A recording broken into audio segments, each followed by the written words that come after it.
ঘটনাটি মূলত ঘটেছিল এই নিবিড়ের আব্বু এবং মেজো ফুপুর সাথে।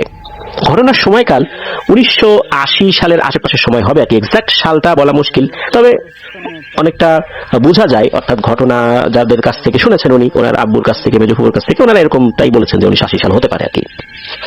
তো যেই রাতে ঘটনাটি ঘটে ওই দিন আর কি, দিনের বেলাতে এই নিবিড় ভাইয়ের আব্বুর চাচার বাড়িতে একটা বিয়ের অনুষ্ঠান ছিল। তো সারাদিন সেখানেই ছিলেন। বিয়ের অনুষ্ঠান শেষে রাতের বেলা ওনার আব্বু এবং ফুপু বাড়িতে ফিরছিলেন। তো সেই চাচার বাড়িটা কিন্তু খুব বেশি দূরে ছিল না, মাঝখানে একটা মাঠ ছিল, মাঠের এপাশ ওপাশ আর কি, একটা বেশ বড় মাঠ।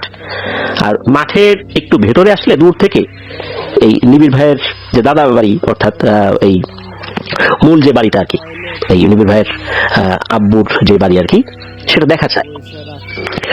ওনারা তো ওই মাঠের ভিতর দিয়ে আসা শুরু করেছেন। রাত তখন 11টার একটু বেশি বাজে আর কি, এরকম আনুমানিক একটা সময়। যেহেতু 1980 সালের মতো একটা সাল হবে, ওই সময়ে তো ওই এলাকাগুলোতে ইলেকট্রিসিটি আসে নাই। আর তখন ছিল শীতকাল, আশেপাশে কুয়াশাও পড়েছে, গভীর রাত। এমনিতেই তো শীতকালে সন্ধ্যার পরে এখনো অজপাড়া গায়ের মানুষরা কিন্তু ঘুমিয়ে পড়েন। আমার পরিচিত এখনো অনেক গ্রাম রয়েছে যেখানে কিন্তু ইলেকট্রিসিটি রয়েছে, তারাও এশার আজানের পর পরই ঘুমিয়ে পড়েন এখনো, শীতকালের কথা বলছি আর কি। তো সেখানে 1980 সালে আশেপাশে তো জনমানবের চিহ্ন পাওয়া যাবে না, এটাই স্বাভাবিক। ওনারা তো হেঁটে আসছেন, স্বাভাবিকভাবে হেঁটে আসছেন। দূরে বাড়ি দেখা যাচ্ছে, কিন্তু সেটা কুয়াশার কারণে একটু আবছা দেখা যাচ্ছে। কুয়াশা তো খুব বেশি ছিল না, কুয়াশা কম কম ছিল, মানে একদম এমন কুয়াশা না যে সামনে কিছু দেখা যাচ্ছে না। তো ওনারা হেঁটে আসছেন, হাতে কোনো লাইট টাইট কিছু ছিল না, আকাশে চাঁদের আলো খুব বেশিও ছিল না, অল্প ছিল, তবে চলতে ফিরতে কোনো সমস্যা হচ্ছিল না। তো ওনারা যখন এগিয়ে আসছেন, সামনে হচ্ছে ওনার ফুপু আর পেছন দিকে এই নিবিড় ভাইয়ের বাবা। তো ফুপুর নাম হচ্ছে শাহেনা। এই শাহেনা ফুপু সামনের দিকে আগাচ্ছেন। হঠাৎ করে উনি বলছেন যে, ও ভাই দেখো তো সামনেটা কি দেখা যায়। তখন এই নিবিড় ভাইয়ের বাবা উনি খেয়াল করেন যে সামনে মনে হচ্ছে বেশ বড় সড়ো একটা সাদা রঙের গরু, সে ফসল খাচ্ছে। ওই সময় এই মটরের ডালের একটা ক্ষেত করা হয়েছিল বিস্তীর্ণ এলাকা জুড়ে ওইখানে আর কি। তো ওই ক্ষেতটা খাচ্ছে। গ্রামে আবার রাতের বেলা অনেকেই নাকি দুষ্টু টাইপের লোক যারা গরু নামিয়ে দেয় মানুষের ফসল খাওয়ানোর জন্য। যখন উনি দেখলেন যে এরকম বেশ বড় সড়ো একটা সাদা রঙের গরু এই জিনিসটা একটা ক্ষেতের ভিতরে ঢুকে ফসল খাচ্ছে, তখন এই নিবিড় ভাইয়ের আব্বু কি করেছেন, একটা মাটির ঢিল নিয়ে ওই গরুটার দিকে ছুঁড়ে মেরেছেন। তবে সেই ঢিলটা গরুটার গায়ে লাগেনি, গরুর কাছাকাছি গিয়েই পড়ে গেছে। যখনই ঢিলটা মেরেছেন তখনই নাকি ওই গরুটা একবার তাদের দিকে তাকায়, মাথাটা তুলে খাওয়া বন্ধ করে, এরপর মাথাটা ঘুরিয়ে একটা দৌড় দিয়ে কুয়াশার মধ্যে মিলিয়ে গেল। শুরুতেই বলেছি কুয়াশা কিন্তু খুব বেশি ছিল না, দূর থেকে কিন্তু ওনাদের বাড়িটাও দেখা যাচ্ছে, তাহলে বোঝা যাচ্ছে আবছা কুয়াশা ছিল। তাহলে ওই গরুটা যে দৌড় দিয়ে মিলিয়ে গেল, অনেকটা পথ কিন্তু দেখার কথা যে গরুটা কোন দিকে যাচ্ছে, কিন্তু না, মনে হলো যে নিমিষেই মিলিয়ে গেল দৌড় দিয়ে। তবে এটা দেখে ওনারা খুব একটা বেশি ভয় পান নাই, মনে করেছেন যে হয়তো আশপাশে চলে গেছে, অন্ধকার, ওনারা দেখতে পান নাই। ওনারা বাড়িতে চলে আসছেন, ঠিকঠাক মতো হেঁটে বাড়িতে চলে আসছেন। তো ওই সময়ে এই নিবিড় ভাইয়ের আব্বু যেই ঘরগুলো ব্যবহার করতেন, বিশেষ করে নিবিড় ভাইয়ের দাদা যে ঘরগুলো তৈরি করেছিলেন, এইটার এই ছাদটা ছিল হচ্ছে সন দিয়ে তৈরি, আর বেড়া ছিল পাটখড়ির বা এই টাইপের। ওই ঘরের বারান্দায় একটা মহিলা বসে আছে, এটা কিন্তু নিবিড় ভাইয়ের ফুপু এবং আব্বু দুজনই দেখেছেন। তো নিবিড় ভাইয়ের দাদি পান খেতেন, ওনার পান রাখার একটা বক্স ছিল। তো নিবিড় ভাইয়ের আব্বু এবং ফুপু দুজনই দেখেন যে একটা বয়স্ক মহিলা সাদা শাড়ি পরা ওই বারান্দায় বসে পানের বক্স থেকে পান বের করে মুখে দিল। এটা দেখার পর নিবিড় ভাইয়ের আব্বু বলে উঠেছেন, এই আপনি কে, এই বাসায় আপনি কি করেন, আর আমার মায়ের পানের বক্স থেকে আপনি পান খাচ্ছেন, মানে আপনি কোথা থেকে আসছেন? যেই না এটা বলেছে, সাথে সাথে হয় কি, ওই মহিলাটা নাকি তাদের দিকে তাকায়, কোনো কথা না বলে শূন্যে ভাসতে ভাসতে বাড়ির পেছন সাইডে চলে যায়। এই দৃশ্য দেখে নিবিড় ভাইয়ের ফুপু, অর্থাৎ এই শাহেনা ফুপু, উনি তো পেয়েছেন মারাত্মক ভয়, শূন্যে ভেসে ভেসে একটা মহিলা চলে যাচ্ছে। এটা দেখে উনি ওইখানে চিৎকার দিয়ে অজ্ঞান হয়ে পড়ে যান। আর ওই সময় নিবিড় ভাইয়ের আব্বু উনি ভয়ে ওই ফুপুকে ওখানে রেখে দিয়েছেন, দৌড় এক দৌড়ে বাড়ির পেছন দিকে চলে গেছেন, ওই মাঠের দিকটাতে। উনি একটা জায়গায় গিয়ে দেখতে পান যে একটা জায়গায় মনে হচ্ছে আগুন জ্বলছে। উনি ওই আগুনের দিকে গিয়েছেন, তো ওই দিকটাতে যাওয়ার পর দেখেন যে পরিচিত লোকজনই বসে আছে, তারা মূলত গুড় তৈরি করছিল। ওই রস একটা বড় টাইপের একটা কড়াইয়ের মতো থাকে না, ওর উপরে দিয়ে আগুন জ্বালাতে হয়, এভাবে গুড় তৈরি হয়। তো তারা গুড় তৈরি করছিল। ওনারা যখন মাঠ দিয়ে আসছিলেন তখন কিন্তু তাদেরকে দেখতে পান নাই, কারণ তারা মাঠের এমন সাইডে ছিল তাদেরকে দেখা যায়নি। তো যখন দৌড় দিয়ে বের হয়েছেন তখন তো অন্য সাইডে গিয়েছেন, এই কারণে তাদেরকে দেখা গিয়েছিল। ওখানে যাওয়ার পর বলেন যে এরকম এরকম ঘটনা, এরকম একটা ভয়ঙ্কর জিনিস দেখেছেন। এদিকে তার বোন অর্থাৎ এই নিবিড় ভাইয়ের ফুপু, সে তো ওই উঠানেই পড়ে আছে। তখন লোকজন তাড়াতাড়ি করে আসে, এসে এই নিবিড় ভাইয়ের ফুপুকে তারা উদ্ধার করে। আর এই নিবিড় ভাইয়ের দাদা দাদি তারা কিন্তু ঘরেই ছিল। এই যে এত কিছু হয়ে গেল, এই যে একটা বড় চিৎকার দিল, চিৎকার দিয়ে নিবিড় ভাইয়ের ফুপু এই শাহেনা ফুপু সেন্সলেস হয়ে গেলেন। ঘরের লোকজন কিন্তু কিচ্ছুটা টের পায় নাই। তাদেরকে ডাকাডাকি করা হলে তারা বাইরে বের হয়ে আসে। এরপর তো ফুপুকে ঘরে নেওয়া হয়, তার জ্ঞান ফেরানোর চেষ্টা করা হয়, জ্ঞান ফেরেও। তবে টানা 2 দিন তার মারাত্মক জ্বর ছিল। তবে নিবিড় ভাইয়ের আব্বুর তেমন কিছু হয়নি। এরপর হুজুর ডাকা হয়, ঝাড়ফুঁক করে, আস্তে আস্তে আল্লাহর রহমতে ঠিক হয়ে যায়। মূলত ওই রাতের বেলা কোনো একটা দুষ্টু জিন গরুর সুরতে এই ক্ষেত খামার খাচ্ছিল। তো ওই সময় ওনারা ঢিল দিয়েছেন, যদিও বা ঢিল গায়ে লাগে নাই ওই গরুটার, এই জন্য মূলত আবার তাদেরকে ভয় দেখানোর জন্য বাড়ি পর্যন্ত চলে আসছে, এরপর চলে গেছে। তো এই ঘটনা এখানেই সমাপ্তি। এরপরে আর কোনো ঝামেলা হয় না এটা নিয়ে। তো এটাই ছিল ঘটনা। ধন্যবাদ জানাচ্ছি নিবিড় ভাইকে আপনার পাঠানো ঘটনার জন্য। আর নিবিড় ভাইয়ের বাবার নাম মোহাম্মদ সোহরাব হোসেন, তাকেও শুভেচ্ছা রইল আপনাদের হর ওয়ার্ল্ডের পক্ষ থেকে। প্রিয় লিসেনার্স, ঘটনাগুলো কেমন লাগছে তা জানিয়ে এই ভিডিওর কমেন্ট সেকশনে কমেন্ট করতে কিন্তু ভুলবেন না। এছাড়া আমাদের ফেসবুক পেজের গ্রুপ রয়েছে আপনাদের হর ওয়ার্ল্ড নামে, সেখানে গিয়েও আপনারা আপনাদের মতামত জানাতে পারেন। আপনাদের সাথে ঘটে যাওয়া বা আপনাদের জানা সত্য ভয়ের ঘটনাগুলো লিখে বা রেকর্ড করে আপনাদের হর ওয়ার্ল্ড media@gmail.com এই ইমেল অ্যাড্রেসে পাঠাতে পারেন। আর এই ভিডিও লাইক বাটন প্রেস করতে ভুলবেন না। ভিডিও লিংকটাও বেশি বেশি করে শেয়ার করে দেবার অনুরোধ করছি। চলুন চলে যাব আজকের এপিসোডের পরবর্তী আরো একটি নতুন ঘটনায়। প্রিয় লিসেনার্স, এবারে যে ঘটনাটি আপনাদের সাথে শেয়ার করব, ঘটনাটি বেশ রহস্যময় আর স্পর্শকাতরও বটে। যিনি আমাদেরকে ঘটনা পাঠিয়েছেন তার পুরো নামের অংশ বিশেষ আমরা বলবো। তার নাম হোসেন। ওনার বাড়ি ময়মনসিংহ জেলার নান্দাইল উপজেলায়। তবে ওই উপজেলার কোন ইউনিয়ন কোন গ্রাম সেটাও উনি বলেছেন, তবে সঙ্গত কারণে আমরা সেটা প্রকাশ করতে পারছি না, কেননা ওনার আত্মীয় স্বজন এখনো সেই এলাকার জনপ্রতিনিধি হিসেবে মানুষের সেবা করে যাচ্ছেন। চলুন ঘটনা শুরু করি। ঘটনাটা শুরু হয় ওনার নানির কাছ থেকে।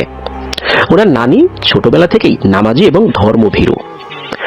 নানির বংশে প্রজন্মের পর প্রজন্ম ধরে এক অদ্ভুত গোপন রহস্য রয়েছে। তাদের বংশে ছিল পরহেজগার কিছু শক্তিশালী জিন, যারা পরিবারের মানুষকে বিভিন্নভাবে সহযোগিতা করত। তবে একটা নিয়ম ছিল, জিন যার সঙ্গে থাকবে সে মারা গেলে ওই পরিবারের পরবর্তী জেনারেশনের মধ্যে সবার বড় যে সন্তান, হোক সে ছেলে হোক সে মেয়ে, জিনগুলো তার অনুগত হয়ে যাবে। নানি ছিলেন সবার বড়, তাই তার বড় চাচা মারা যাওয়ার পর থেকেই সেই বংশের জিনেরা এসে নানির সাথে থাকতে শুরু করে। কেননা নানির থেকে বড়, অর্থাৎ উনি আগে হয়েছেন, যদিও বা ওনার চাচা মারা গিয়েছিলেন, কিন্তু তার যে সন্তানরা ছিল তারা পরে হয়েছিল। সেই হিসাবে উনি কিন্তু বয়সে বড়। যখন ওনার সাথে জিন চলে আসে তখন নানির বয়স মাত্র 15 বছর। এর 2 বছর পর অর্থাৎ 17 বছর বয়সে ওনার বিয়ে হয়ে যায়। বিয়ে হয় একদম কাছাকাছি জায়গাতে। ওনার বাড়ি থেকে অর্থাৎ নানির বাড়ি থেকে নানার বাড়ির দূরত্ব পায়ে হেঁটে মাত্র 20 মিনিটের পথ। বিয়ের পর সবকিছু শান্ত স্বাভাবিক। এই যে জিনেরা, এরা আসলে খুবই ভালো ছিল। এরা কখনোই একদম ফিজিক্যালি আসতো না, নানির উপর সওয়ার হতো না। এতে নানি কষ্ট পাবেন, অসুবিধা হবে, পারিবারিক সমস্যা হতে পারে। এই কারণে স্বপ্নের মধ্যে তারা আসতো, বিভিন্ন ধরনের মেসেজ দিত, কোনো সমস্যা হলে এটা সমাধান কি এটা বলে দেবার চেষ্টা করত। তো এইভাবেই চলে যাচ্ছে দিনের পর দিন, বছরের পর বছর। নানির ঘরে 10 জন সন্তান জন্ম হয়, 5 জন ছেলে 5 জন মেয়ে। সুখে শান্তিতে তাদের দিন কাটতে থাকে। বাড়ির আশেপাশের মানুষরা কিন্তু জানতো যে নানির কাছে জিন আছে। কারো কোনো জিনিস চুরি হলে নানির কাছে আসলে নানি বলে দিতেন যে কে এই কাজটা করেছে, কে নিয়েছে। দেখা যেত আসলেই তার বাড়িতে ওই চুরির মাল পাওয়া গেছে। পরে সে স্বীকার করতো যে হ্যাঁ, সে লোভের বশে এই কাজটি করেছে। তো হতো কি, ওই গ্রামে অর্থাৎ এই নানি যে গ্রামে থাকতো তার পাড়া প্রতিবেশীদের মধ্যে এই চুরির প্রবণতাটা একদম কমে গিয়েছিল। নানির একটা ব্যাপার ছিল, সেটা হচ্ছে উনি শুধু ওনার একদম নিকট আত্মীয় স্বজন আর ওনার পাড়া প্রতিবেশী ছাড়া কারো কোনো সমস্যার সমাধানের চেষ্টা করতেন না, এটা নিষেধ ছিল। শুধু আত্মীয় স্বজন আর একদম কাছের পাড়া প্রতিবেশী যারা। নানি জিনদেরকে কখনো সরাসরি আহ্বান করতেন না, তবে একদমই করতেন না এটা বলা ভুল, হঠাৎ হঠাৎ কখনো করতেন, তারা আসতো। তো একদম স্বাভাবিকভাবে দিনকাল চলছিল। একদিন রাতে নানি স্বপ্নে দেখেন 3 জন সাদা পোশাক পরা ছায়ামূর্তি, তাদের চেহারা ভালো করে বোঝা যাচ্ছে না। তো তাদের একজন বলে ওঠে যে আমি না, আমরা তোমার বংশের জিন, আমরাই মূলত সবসময় তোমার কাছে আসি, তবে তোমাকে একটা বিশেষ জিনিস দিতে চাই, যদি আল্লাহর রহমতে এটা পেয়ে যাও তাহলে আশা করা যায় তোমাদের অভাব থাকবে না। তোমাকে একটা অলৌকিক পাতিলের সন্ধান দিব, এটা কোনো সাধারণ পাতিল না। এই পাতিল 749 বছর পর পর বিশেষ কিছু আমলের মাধ্যমে পাওয়া যায়, তুমি চাইলে এই আমলটা করতে পারো। আর 749 বছর পর এই পাতিলটা পাবার একটা সময় এসেছে। আল্লাহ চাইলে তুমি পেতেও পারো, আমল করো, তোমাকে কিছু নিয়ম মানতে হবে, আমরা সেটা বলে দিব, এটা খুব বেশি কঠিন কিছু না। তারা বলল যে আসছে রবিবার, অর্থাৎ উনি যে রাতে স্বপ্ন দেখেছিলেন ঠিক পরের রবিবার ফজরের নামাজ পড়ে এই নানি যেই খাটের উপর ঘুমান এই খাটের নিচে লেপে রাখতে হবে। প্রতিদিন সন্ধ্যায় সেখানে আগরবাতি দিতে হবে, আর ওই জায়গাটা সবসময় পাক পবিত্র রাখতে হবে। 7 দিন নানিকে নিরামিষ খেতে হবে, মাছ মাংস তো একেবারেই না। রবিবার থেকে শুরু করলে দেখা যাবে যে 2 দিন পর এর একটা প্রভাব দেখা যাবে। এই মাটির যে অংশটা লেপে রাখা হয়েছে এটা আস্তে আস্তে ফুলতে থাকবে, ধীরে ধীরে একটা পিতলের বড় পাতিল পরিপূর্ণভাবে ভেসে উঠবে। 7ম দিনে পাতিলটা পরিপূর্ণভাবে ভেসে উঠবে, এর আগে একটু একটু করে দেখা যাবে। আর 7ম দিনে যখন পরিপূর্ণভাবে ভেসে উঠবে তখন ফজরের নামাজ পড়ে লাল কাপড় দিয়ে এটা ঢেকে দিতে হবে। তারা আরো বলেন যে পরিবারে যখন টাকার প্রয়োজন হবে বিসমিল্লাহ বলে সেই লাল কাপড় সরিয়ে ওই পাতিলের ভিতরে হাত দিতে হবে। পাতিলে যে টাকা পয়সা পাওয়া যাবে বিষয়টা এরকম না, পাতিলের মধ্যে যে কোনো জিনিস পাওয়া যেতে পারে, সেটা বের করে আলহামদুলিল্লাহ বলে আল্লাহ শুকরিয়া আদায় করে বাজারে নিয়ে বিক্রি করে দিতে হবে, সেটা যেটাই হোক। আর একবার পাতিলে হাত দেওয়ার পর 21 দিনের আগে পাতিলে। ঘটনার মাঝখানে একটু কথা বলবো, আপনারা যারা এরকম টাইপের ঘটনাগুলো শুনতে পছন্দ করেন, মানে কোনো অ্যাড নাই, আমরা আমাদের চ্যানেল কিন্তু মনিটাইজ করা না, কোনো অ্যাড নাই, কিছু নাই, জাস্ট ঘটনাটাই শুনতে পারবেন। আপনার ভাইয়ের ঘটনা বা রাসেল ভাইয়ের ঘটনা, ওই ঘটনাগুলো মিক্স ঘটনাগুলো যেগুলো আমার কাছে বেস্ট মনে হয়, ভালো মনে হয়, ওগুলাই বাছাই করে আমি আমার আইডির মধ্যে দিই। তো আপনারা অবশ্যই আমার চ্যানেলটা সাবস্ক্রাইব করে আমার এই চ্যানেলের পাশে থাকবেন। হ্যাঁ, আর অত লং স্টোরি না, এই আধা ঘন্টা বা 1 ঘন্টা এরকম জাস্ট ঘটনাটাই একবারে সুন্দর ভয়ঙ্কর ঘটনাগুলো আমি বাছাই করে আমার এই চ্যানেলের মধ্যে দিব। ভিতরে হাত দেওয়া যাবে না। নানি ছাড়া যদি অন্য কেউ এই পাতিলে হাত দেয় তাহলে পাতিলটা মাটির গভীরে চলে যাবে। আর এই পাতিলটা যদি কোনো কারণে নাপাকি দ্বারা আক্রান্ত হয় তাহলে কোনো একটা ক্ষতি হয়ে যাবে, তবে বড় কোনো ক্ষতি হবে না। আর এই পাতিলটা যদি নাপাক হয় তাহলে বিশেষ কিছু দান করতে হবে। এখন কি যে দান করতে হবে সেটা ওই জিনেরা বলতে পারে নাই, তবে জিনেরা বলেছে তাদের গোত্রের যারা প্রবীণ বুজুর্গ জিন রয়েছে তারা বলতে পারে যে কি দান করতে হবে। স্বপ্নের মধ্যে এই কথাটা জানার পর সকালবেলা নানাকে এই বিষয়টা খুলে বলেন নানি। নানা বলেন যে তুমি ভালো করে জেনে শুনে তারপর কাজ করো, সিদ্ধান্ত নাও, যদি কোনো সমস্যা হয় খুব বুঝে শুনে কাজ করো। তো নানি সিদ্ধান্ত নেন যে এই কাজটা উনি করবে। রবিবার ফজরের নামাজ পড়ে নানি খাটের নিচে মাটি লেপে রাখলেন, সন্ধ্যায় আগরবাতি জ্বালালেন, নিরামিষ খাওয়া শুরু করলেন। সবকিছু ঠিকঠাক চলছিল, আগরবাতি জ্বালানো, নিরামিষ খাওয়া, খাটের নিচে লেপা, প্রতিদিনই উনি লিপতেন। 4র্থ দিনে ঘটে গেল একটা অঘটন। এই পাশের বাড়িতে মাজেদা নামের এক মহিলা কবিরাজ ছিল। এই মাজেদা এক রোগীর চিকিৎসা করে টাকা নিয়েছিল, কিন্তু রোগী ভালো হয়নি। আর সে কি করতো, বিভিন্ন রোগীর চিকিৎসা করতো, টাকা পয়সা নিত, রোগী ভালো হতো না, বলতো যে সুস্থ হয়ে যাবেন, মোটা অঙ্কে টাকা হাতিয়ে নিত, বিভিন্ন জিনিস দাবি করতো। তো এটা তার একটা ভণ্ডামি ছিল। মানুষ তার বুঝতো না, আসতো, কেউ কখনো কখনো কিছু সময়ের জন্য ভালো হলেও পরিপূর্ণভাবে ভালো হতো না, উল্টো আরো বেশি করে তাকে অসুস্থ বানিয়ে দিত। এমন একটা ভণ্ডামি সে করে যেত। এক রোগী আসছিল এই মাজেদা কবিরাজের কাছে, তা আসার পর সে ভালো হয় নাই। সেই রোগী পরবর্তীতে কোনোভাবে শুনেছে নানির কথা, তার নানির কাছে আসছেন। তো নানির কাছে যখন এই বিষয়টা বলেছেন, নানি বলেন যে দেখেন আমি আপনার তো চিকিৎসা করতে পারবো না, আমি আমার নিজের আত্মীয় স্বজন আর পাড়া প্রতিবেশী ছাড়া কারো চিকিৎসা করি না, এটা করলে সমস্যা। আর আপনি যার কথা বললেন সেটা আমার প্রতিবেশী, আমি যদি আপনার চিকিৎসা করি তাতে বিভিন্ন ধরনের সামাজিক সমস্যা দেখা দিবে। এদিকে এই লোক তো নাসরবান্দা খুব কান্নাকাটি করতেছে। একটা পর্যায়ে নানির মন গলে যায়, উনি চিকিৎসা করতে রাজি হন। উনি চিকিৎসা করেছিলেন, একদিনের মাথায় আল্লাহর রহমতে ওই লোক সুস্থ হয়ে গিয়েছিল। তো ওই লোক তো চলে গেছে। এই লোক যে সুস্থ হয়ে গেছে এই মাজেদা কবিরাজ কিভাবে যেন জেনে গেছে। হতে পারে এখানে তার একটা কারসাজি ছিল, তার সাথে থাকা জিনদেরকে দিয়ে ওই লোককে অসুস্থ করে বিভিন্ন ভাবে টাকা পয়সা খাওয়া ধান্দা করেছিল। জিনেরা হয়তো তাকে বলে দিয়েছে যে এই আমেনা যে তার কাছে গিয়ে ভালো হয়ে গেছে। এই মাজেদা কবিরাজ সে তো ক্ষিপ্ত হয়ে নানির কাছে চলে আসছে, এসে বলে যায় তুমি আমার রোগীকে কেন সুস্থ করলা, আমার রোগীর কাজ তুমি কেন করতে গেছো, এই কাজটা তুমি ভালো করো নাই।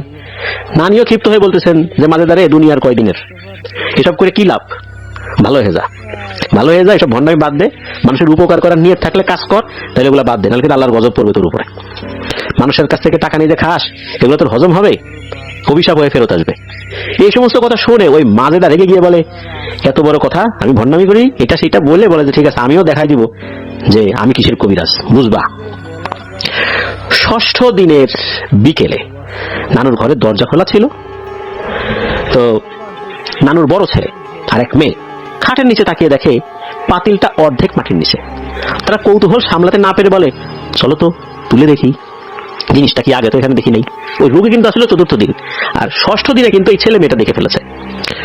দুজনে একসাথে পাতিলটা ধরতেই ছট করে পাতিলটা মাটির নিচে মিলিয়ে গেল। ঝট করে যখন পাতিলটা মাটির নিচে ঢুকে গেছে তা তো ভয় পেয়েছে, বাইরে বের হয়ে তো নানির কাছে এসে যখন এই কথা বলেছে নানি তো কান্নায় ভেঙে পড়েন যে হাই হাই তো এটা কি কাজ করলি। রাতের বেলা জিন চলে আসে স্বপ্নের মধ্যে, এসে বলে যে আমেনা তোমার সন্তানদের হাতে শূকরের চর্বি লেগেছিল, আর এই হাত দিয়ে তারা এই পাতিলটা ধরেছে, তাই এটি খুব বাজেভাবে অপবিত্র হয়ে গেছে। নানু তো অবাক যে আমাদের এলাকায় তো কেউ শূকর পালে না, শূকরের চর্বি এই বাচ্চা মানুষের হাতে কিভাবে আসবে। তখন জিন বলে ঠিক আছে দাঁড়াও আমি একটু খোঁজ খবর নিয়ে আসি। ওই স্বপ্নের মধ্যেই নাকি কিছু সময়ের মধ্যেই ওই জিন খোঁজ খবর নিয়ে এসে বলে যে তোমার বাড়ির পাশে যে মাজেদা কবিরাজ আছে যার সাথে তুমি ঝগড়া করছিলে কয়েকদিন আগে, সে ইফরিত শ্রেণীর পিশাচ জিনের পূজা করে। মূলত ওই মাজেদা যখন ওই ইফরিত শ্রেণীর জিনদেরকে কথা বলেছে ওরা একটা কৌশল অবলম্বন করছে, ওরা খোঁজ খবর নিয়েছে যে তুমি এই আমলটা করতেছো। তখন এরা এক বিশেষ ফন্দি ফিকির করে তোমার বাচ্চাদের হাতে শূকরের চর্বি লাগিয়ে দিয়েছিল, এমন একটা জায়গায় চর্বিটা লাগিয়ে দিয়েছিল তোমার বাচ্চারা ওখানে হাত দিয়েছে, কিন্তু ওরা বুঝতেও পারেনি এটা কি জিনিস, আর ওরা এসে পরবর্তীতে এটা ধরেছে, এই কারণেই পাতিলটা অপবিত্র হয়ে গেছে। নানি কাঁদতে কাঁদতে বলেন এখন কি হবে। জিন উত্তর দেয় আগেই তো বলেছি বড় কোনো ক্ষতি হবে না, এই পাতিল নাপাক হলে বিশেষ কিছু দান করতে হবে, কিন্তু কি যে দান করতে হবে এটা আমি সঠিকভাবে বলতে পারতেছি না, শুধু হাতে গোনা কিছু বুজুর্গ জিন বলতে পারে, আমরা খোঁজ খবর নিয়ে জানাই, এই বলে চলে যায়। 2-3 দিন পর রাতের বেলা স্বপ্নের মধ্যে এসে ওই জিন বলে আমাদের গোত্রের সবচাইতে বড় সম্মানিত অনেক বড় আলেম এক বুজুর্গ জিন আছে, তার নাম ইসাস, ওনার কাছ থেকে জানা গেছে যে আসলে কি দিতে হবে। তখন ওই জিন বলেন যে তোমার ছোট ছেলে আমাদের সমাজে দান করে দাও, আগামী চন্দ্রগ্রহণের আগে আমরা তাকে বড় আলেম বানাবো, আর না দিলে আমি কোনোভাবেই আমার সমাজে ফিরতে পারবো না, আমি তোমার শরীরের মধ্যে বন্দী হয়ে যাব, আর আমার প্রভাবে তুমি পাগল হয়ে যাবা, আমি তোমার শরীরে বন্দী হয়ে যাব, আমি আর বের হইতে পারবো না, আর তুমি হয়ে যাবা পাগল। এটা তোমার জন্য যেমন বিপজ্জনক আমার জন্য আরো বিপজ্জনক, আমি তো আমার পরিবারের কাছেও ফিরতে পারবো না, আমার সমাজ পরিবার সবকিছু থেকে আমি আলাদা হয়ে বন্দী হয়ে যাব, কেননা এই ধরনের জিনিসের এমন এক ধরনের প্রভাব রয়েছে যেটা আসলে ব্যাখ্যা করা যায় না। আর তোমার ছেলে তো আলেমই হবে, আমাদের সমাজে দান করার অর্থ হচ্ছে আমরা তাকে আলেম বানাবো, তার মানে এই না যে একদম সেই ছেলেটা তোমাদের থেকে বিচ্যুত হয়ে যাবে, কিন্তু দীর্ঘ সময়ের জন্য দিয়ে দিতে হবে। এদিকে নানি তো কান্নাকাটি করতে করতে বলেন যে আমার সন্তানকে আমি দেবো না, মারা গেলেও দেবো না। জিনটা অনেক করুণা বিনয় করে, জিন নিজেও কান্নাকাটি করে, বোঝাতে চায়, কিন্তু নানি তো আর কিছুতেই দিতে চায় না, মায়ের মন তো কিছুতেই দিতে চায় না। দিন গড়িয়ে এলো চন্দ্রগ্রহণ। গ্রহণের আগের দিন রাতে জিনটা শেষবারের মতো নানির কাছে এসে খুব করে অনুনয় বিনয় করে কান্নাকাটি করে যে আজকে যদি না দাও তাহলে আমি চিরতরে তোমার কাছে বন্দী হয়ে যাব, আর তুমিও পাগল হয়ে যাবা, বোঝো আমাদের কিন্তু আর কিছু করার নাই, সর্বনাশ হয়ে যাবে। নানি এরপরেও রাজি হয় না। চন্দ্রগ্রহণ শেষ হয়ে গেল। ধীরে ধীরে নানুর শরীর এবং আচার আচরণে পরিবর্তন আসতে লাগলো। এরপর থেকে নানু একা একা কথা বলেন, হাসে, কাঁদে, ঝগড়া করে, মানুষ ভাবতেই পাগল হয়ে গেছেন। নানু সবসময় অদৃশ্য কারোর সাথে কথা বলেন, অনেক কবিরাজ দেখানো হয়েছে কিন্তু কোনো সমাধান নেই, কেউ কিছু বলতে পারে না। 1989 সালের পর থেকে এই যে ঘটনাটা, এই যে নানু এই পাগলের মতো হয়ে আছেন, এখনো উনি একই রকমই আছেন, বয়স হয়ে গেছে, এখনো উনি হাসেন, কাঁদেন, হাসাহাসি করেন একা একা, এই সমস্যা আর যায় নাই। নানুর শরীরে ওই জিনটা যেমন বন্দী হয়ে গেছে, ওই জিনের প্রভাবে নানুও পাগল হয়ে গেছে। জিনটা কিন্তু অনেক করে বলেছিল, জিনও আর মুক্তি পেল না। এটাই ছিল ঘটনা। প্রিয় লিসেনার্স, আসলে এই যে ব্যাপারটা, এটা কতটা রহস্যময় আপনারা একবার ভাবুন। যে একটা সাদাকাটা কি হবে, এটা শুধু ওই বুজুর্গ জিনেরাই বলতে পারে। আর নিজের সন্তানকে উনি আসলে দিতে চান নাই, এমনটা না সন্তানকে বলি হিসাবে তারা নিবে, বিষয়টা এরকমও না। মায়ের মন কতদিনের জন্য নিয়ে যায় ঠিক ঠিকানা নাই, রাজি হন নাই। আর এই কারণে নানি যেরকমটা পাগলের মতো হয়ে গেলেন, আর জিনটাও নানির শরীরে বন্দী হয়ে গেল। সেও তার গোত্র পরিবার থেকে বিচ্যুত হয়ে গেল, বন্দী হয়ে গেল নানির শরীরে। নানিও স্বাভাবিক জীবনযাপন করার ক্ষমতা হারিয়ে ফেললেন। এভাবেই চলছে। আর কতদিন চলবে আল্লাহ তাআলা ভালো জানেন। এটাই ছিল ঘটনা। প্রিয় লিসেনার্স, আসলে কোনো কিছু যদি আমরা পেতে চাই, তার জন্য ত্যাগ স্বীকার করতে হয়। আর অদৃশ্য জগতের কোনো কিছু পেতে হলে সেটা ত্যাগটা আরো অনেক বেশি করেই করতে হয়। আর এটার কোনো ব্যতিক্রম হলে বা ব্যত্যয় হলে এর প্রভাবটা হয় মারাত্মক। তাই এই সমস্ত জিনিসে হাত দিতে হলে অনেক বুঝে শুনে হাত দিতে হয়। প্রিয় লিসেনার্স, চলুন চলে যাব আমাদের এবারের এপিসোডের পরবর্তী আরো একটি নতুন ঘটনায়।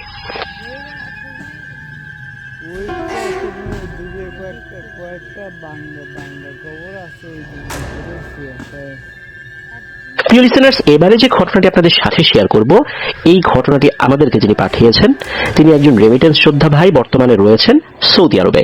ওনার নাম পিয়াস মাহমুদ। ওনার বাড়ি ব্রাহ্মণবাড়িয়া জেলার নবীনগর উপজেলার লাওর ফতেহপুর গ্রামে। ঘটনাটি মূলত ওনার বাবার থেকে সূত্রপাত হয়েছিল। ঘটনাটির সূত্রপাত হয় 1960 সালের দিক থেকে। ওনার বাবার নাম তৌফিক। ওনার যেই বাবার বাড়ি, অর্থাৎ ওনাদের যে মেইন বাড়ি, এই পিয়াস ভাইদের মেইন বাড়ি, এই বাড়িটা মূলত এমন একটা জায়গায় ছিল, তার পাশে একটা আড়া ছিল। আড়া হচ্ছে স্থানীয়ভাবে জঙ্গল এরিয়া বা গাছপালা হয়ে জঙ্গলের মতো হয়ে গেছে এমন জায়গাগুলোতে যখন অনেকদিন ধরে লোকজন কেউ থাকে না, পরিত্যক্ত পড়ে থাকে, বা এই টাইপের জায়গাগুলোকে ওনাদের এলাকায় আড়া বলে থাকেন। তো ওনাদের বাড়ির কাছাকাছি, অর্থাৎ ম্যাক্সিমাম 5 মিনিটস হাঁটলেই এরকম একটা আড়া পড়েছিল বলতে 1930 সালের দিকে নাকি ওখানে মানুষজনের বসতি ছিল। একটা হিন্দু পরিবার ওখানে বসবাস করত। ভৌতিক ঘটনার কারণে তারা নাকি ওই জায়গা ছেড়ে অন্য কোথাও চলে যায়। এরপর ওই জায়গাটা আরো জঙ্গল হয়ে যায় পরিত্যক্ত থাকার কারণে। তবে ওই আড়ার আশেপাশে কিন্তু আরো মানুষজনের বসতি ছিল। মূলত আশেপাশে যারা থাকতেন তারা ছিল কাঠ মিস্ত্রি। এই প্রফেশনে তারা ছিলেন, এই কারণে অনেকেই ওই আড়া বা জঙ্গলটাকে মিস্ত্রি বাড়ির আড়া বলতেন। তো এই নামেই পরিচিত ছিল। এই আড়াটার মাঝখান দিয়ে নাকি একটা খাল ছিল, আর এই খালের পানির রং ছিল নাকি খুব কালচে রঙের। এখানে অনেক মাছ ছিল, আর অনেক বড় বড় নাকি গজার মাছ পাওয়া যেত। এমনও গজার মাছ দেখা গিয়েছে যেটা দেখতে একটা বড় মানুষের সমান। এই আড়াতে দিনের বেলাতেও মানুষ যেত না। ওখানে গেলেই নাকি মানুষকে কে ঢিল মারতো, দেখা যেত না কে ঢিল মারছে। তবে একটা জিনিস সবাই দেখত, গাছের ডালে বিশাল সাইজের বানর উল্টো হয়ে ঝুলে রয়েছে। অথচ সেখানে কিন্তু বানর থাকার কথা না, কিন্তু দেখা যেত এরকম বিশাল সাইজের বানর উল্টো হয়ে ঝুলে রয়েছে। বানর কিন্তু সাধারণত উল্টো ভাবে কম ঝুলে থাকে। এখানে যদিও বা অনেক মাছ ছিল, অর্থাৎ ওই খালে অনেক মাছ ছিল, কিন্তু সাহস করে কেউ যেতে চাইতো না। এই যে পিয়াস ভাইয়ের বাবা, যার নাম তৌফিক, ওনার আবার ট্যাটা দিয়ে মাছ ধরবার বেজায় একটা নেশা ছিল। আর উনি খুব সাহসীও ছিলেন বটে।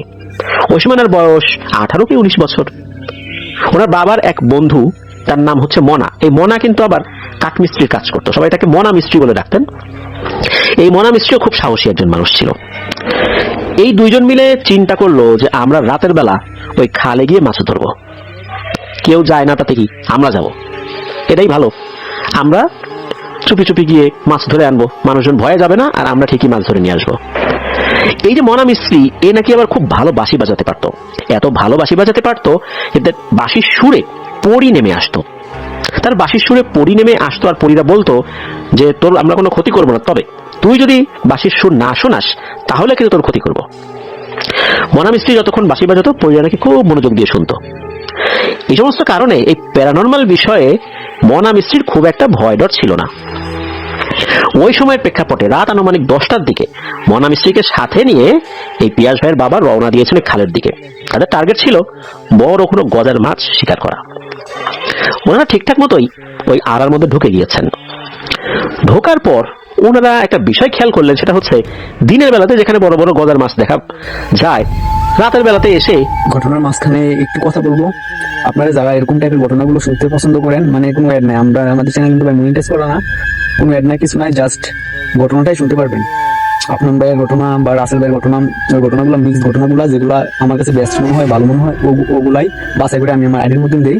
তো আপনারা অবশ্যই আমার চ্যানেলটা সাবস্ক্রাইব করে আমার এই চ্যানেলের পাশে থাকবেন। হ্যাঁ, আর অত লং স্টোরি না, এই আধা ঘন্টা বা 1 ঘন্টা এরকম, জাস্ট ঘটনাটাই একবারে সুন্দর ভয়ঙ্কর ঘটনাগুলো আমি বাছাই করে আমার এই চ্যানেলের মধ্যে দিব। একটা মাছও দেখা যাচ্ছে না। শুধু তাই না, মাছ থাকলে কিন্তু অনেক সময় পানির উপর এক ধরনের শব্দ করে, এমনও কিছু মনে হচ্ছে না। মনে হচ্ছে এই পানির মধ্যে একটা পোকামাকড়ও নাই। অবাক কাণ্ড, এত মাছ থাকে সবসময়, কিন্তু এ কেমন কথা? মাছের তো কোনো নামগন্ধই নেই। ওনারা হাঁটছেন আশেপাশে, মাছের কোনো দর্শনই পাচ্ছেন না। যেহেতু টেটা দিয়ে মাছ মারবেন, মাছ তো দেখে তারপর টেটা ছুটতে হবে। কিছুক্ষণের মধ্যে ওনারা একটা অদ্ভুত দৃশ্য দেখতে পান। সেটা হচ্ছে ওই খালে মনে হচ্ছে বেশ কিছু অবয়ব গোসল করছে, আর ওরা ফিসফিস করে কি যেন বলছে। ওরা আসলে জোরে জোরে কথাই বলছে, কিন্তু সেগুলো ফিসফিসানির মতো মনে হচ্ছে, তবে কি বলছে এটা বোঝা যাচ্ছে না। মনা মিস্ত্রি আস্তে আস্তে তখন এই পিয়াস ভাইয়ের বাবাকে বলে, ও বুঝছি, এইগুলো তাহলে এদেরই কাজ। এরা আজকে খালে গোসল করতে নামছে, এই জন্য মাছগুলোকে সব তাড়িয়ে দিয়েছে। একটা মাছও এদিকে নাই। আজকে তো মাছ আর পাওয়া যাবে না রে, চল চলে যাই। এই বলে যখন উল্টো দিকে ঘুরেছেন, তখন এই পিয়াস ভাইয়ের বাবা উনি দেখেন যে ওনার পায়ের কাছে মনে হচ্ছে যে কোনো বাচ্চা কাচ্চার কাপড় রাখা। এই কাপড়গুলো দেখে মনে হচ্ছে কোনো ছোট মেয়ে বাচ্চার কাপড়, সুন্দর করে গুছিয়ে রাখা এক পাশে, মনে হচ্ছে বাচ্চাটা গোসল করতে নেমেছে, এখানে রাখা। উনি রাগে কি করেছেন, পা দিয়ে ওই কাপড়গুলো মুড়িয়ে দিয়েছেন কাদার মধ্যে, অর্থাৎ কাপড়গুলো নষ্ট করে ফেলেছেন। মূলত ইচ্ছা করে কাজটি করেছেন। উনি বুঝেছিলেন যে এই কাপড়গুলো কিন্তু ওদের।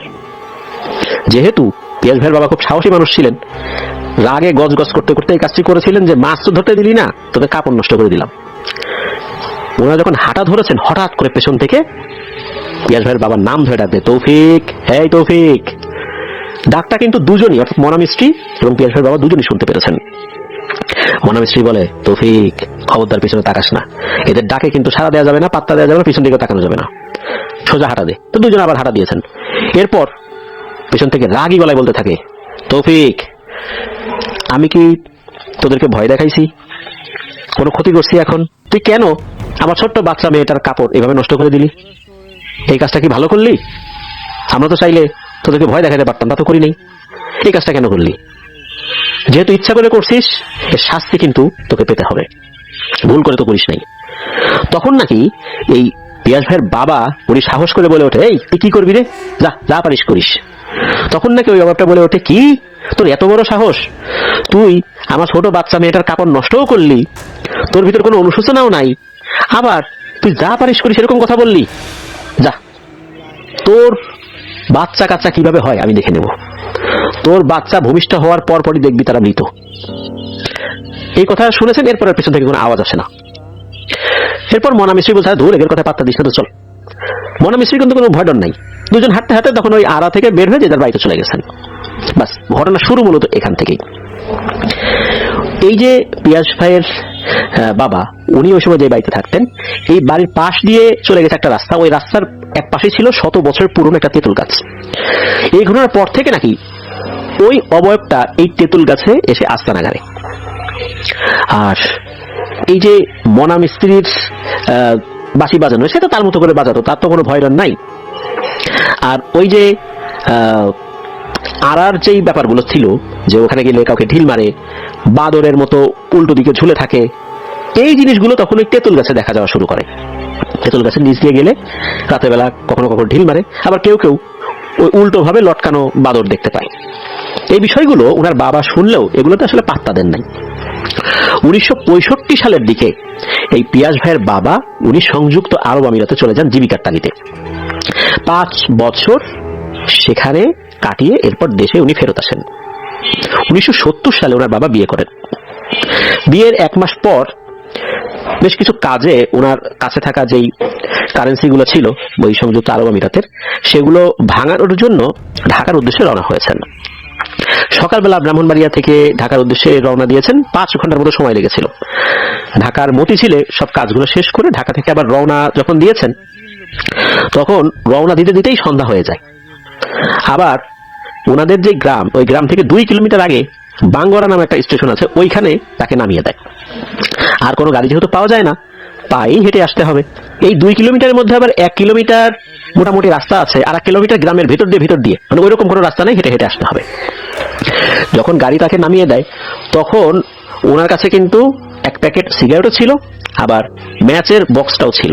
এটা উনি ওই ঢাকা থেকে রওনা দেওয়ার সময় কিনে নিয়েছিলেন। যেহেতু ওনার সিগারেট খাওয়ার বদভ্যাস ছিল আর কি, তাই চিন্তা করেছেন রাতে যদি হাঁটতে হয় তখন সিগারেট টানবেন। উনি কিন্তু ওনার মতো করে হাঁটা শুরু করে দিয়েছেন। কোনো ধরনের প্যারানর্মাল কিছু চিন্তা ওনার মাথায় আসে নাই। উনি জানতেন যে কাছে সিগারেট রয়েছে, আগুন রয়েছে, এটা খেতে খেতে গেলে আর কোনো সমস্যা হবে না। 2 কিলোমিটার রাস্তা তো, যে পরিমাণ সিগারেট ওনার কাছে আছে তা দিয়ে প্রায় 6 কিলোমিটার রাস্তা উনি হেঁটে পার হতে পারবেন এই সিগারেট খেতে খেতে। তাই উনি একটার পর একটা সিগারেট ধরাচ্ছেন, হাঁটছেন। উনি যখন এই রাস্তার যে অংশটা শেষ করে গ্রামের ভেতরের রাস্তায় চলতে শুরু করেছেন, তখন চলতে চলতে একটা জায়গায় একটা হিন্দু বাড়ি ছিল। ওই বাড়ির পাশে একটা বিশাল বাঁশঝাড় ছিল। বেশ অনেকটা জায়গা নিয়ে এই বাঁশঝাড়টা তৈরি হয়েছিল আর কি। পিয়াস ভাইয়ের বাবা দেখতে পান একটা বাঁশ রাস্তার উপরে পড়ে আছে। উনি কিন্তু লোকমুখে আগে থেকেই জানতেন, মানে লোকমুখে শুনেছেন, তাদের কাছ থেকে শুনে উনি জেনেছেন যে রাস্তার উপর যদি এভাবে কোনো বাঁশ পড়ে থাকে তাহলে তার উপর দিয়ে যাওয়া যাবে না। গেলে ওই বাঁশটা সোজা উপর দিকে উঠে যায় মানুষকে সাথে নিয়ে। পিয়াস ভাইয়ের বাবা চিন্তা করলেন যে একটু ঘুরে যাই। তো উনি ঘুরেই গিয়েছেন।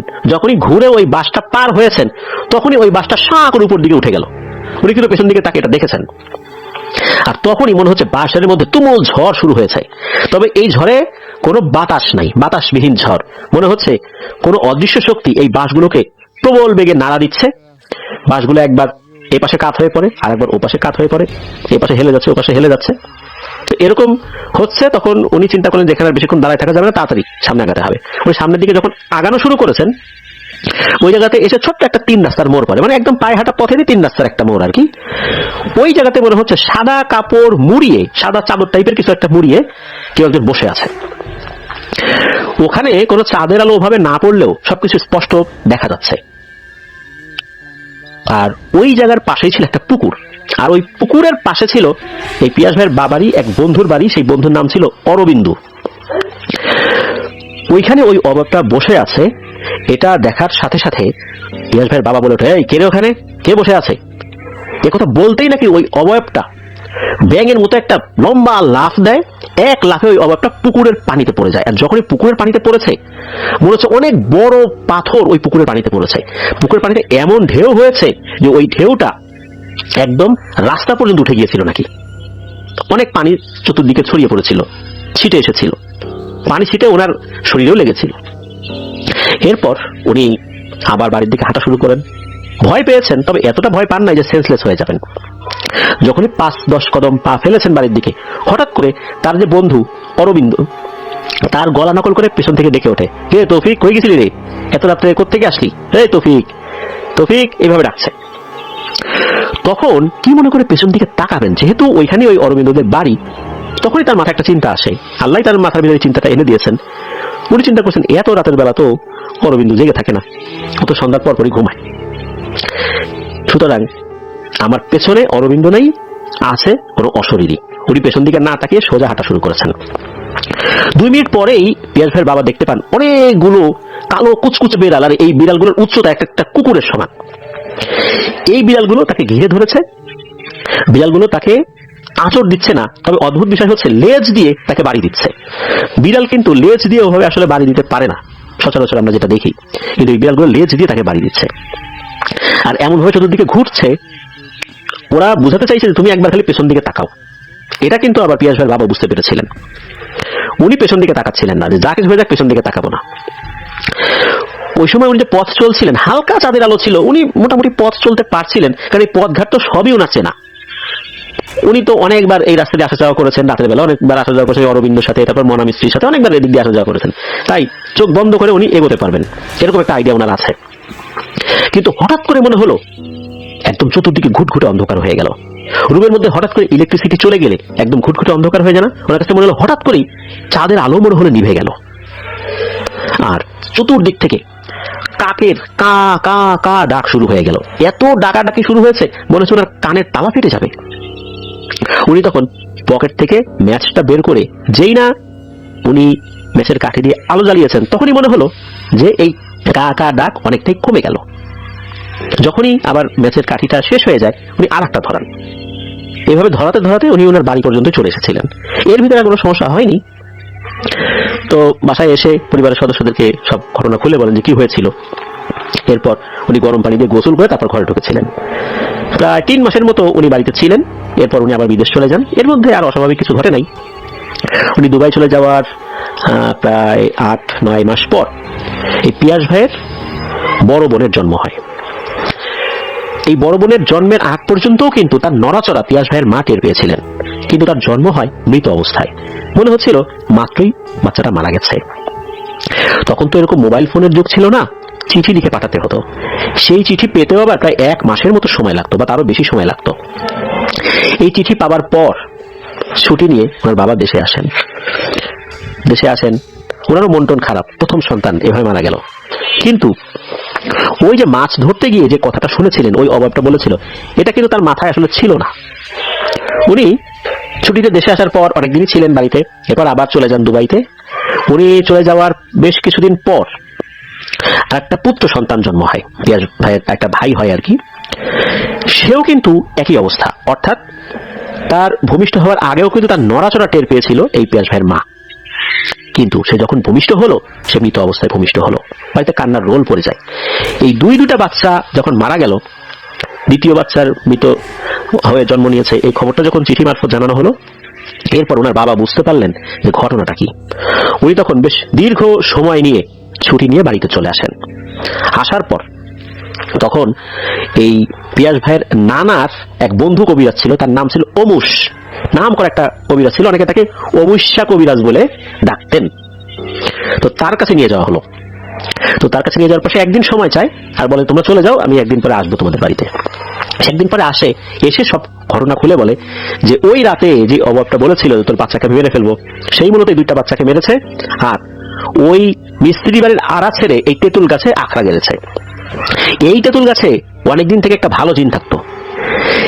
এই অভাবটা যে এসেছে সে একা আসে না, আরো কয়েকটা সাঙ্গপাঙ্গ নিয়ে এখানে হাজির হয়েছে। আর এরা মূলত পিশাচ, আর পিশাচদের মধ্যে কবিরাজ শ্রেণীর কিছু পিশাচ রয়েছে। মূলত এই পিয়াস ভাইয়ের বাবা যে মহিলা জিনের বাচ্চার কাপড় নষ্ট করে দিয়েছিল পা দিয়ে, এই মহিলা জিনটা মূলত এই পিশাচ গোত্রের মধ্যে কবিরাজ শ্রেণীর একটা জিন বা পিশাচ আর কি। এই মূলত খুব ক্ষিপ্ত হয়েছে এবং এই কাজ করেছে। আর ওই যে ভালো জিনটা ছিল এই তেঁতুল গাছে, তাকে নাকি মেরে ধরে এখান থেকে তাড়িয়ে দিয়েছে। সে আর এদিকে আসতে পারে না। সে যতদিন ছিল আশেপাশে কোনো সমস্যা হতো না। ঘটনার মাঝখানে একটু কথা বলবো। আপনারা যারা এরকম টাইপের ঘটনাগুলো শুনতে পছন্দ করেন, মানে কোনো অ্যাড নাই, আমাদের চ্যানেল কিন্তু মনিটাইজ করা না, কোনো অ্যাড নাই, কিছু নাই, জাস্ট ঘটনাটাই শুনতে পারবেন। আপনার ভাইয়ের ঘটনা বা রাসেল ভাইয়ের ঘটনা, ওই ঘটনাগুলো মিক্স ঘটনাগুলো যেগুলো আমার কাছে বেস্ট মনে হয়, ভালো মনে হয়, ওগুলাই বাছাই করে আমি আমার আইডির মধ্যে দিই। তো আপনারা অবশ্যই আমার চ্যানেলটা সাবস্ক্রাইব করে আমার এই চ্যানেলের পাশে থাকবেন। হ্যাঁ, আর অত লং স্টোরি না, এই আধা ঘন্টা বা 1 ঘন্টা এরকম, জাস্ট ঘটনাটাই একবারে সুন্দর ভয়ঙ্কর ঘটনাগুলো আমি বাছাই করে আমার এই চ্যানেলের মধ্যে দিব। এরপর ওই কবিরাজ জানায় যে এইখানে যে পিশাচ শ্রেণীর কবিরাজ জিনটা আখড়া গেড়েছে, একে তাড়ানোর ক্ষমতা আমার নাই।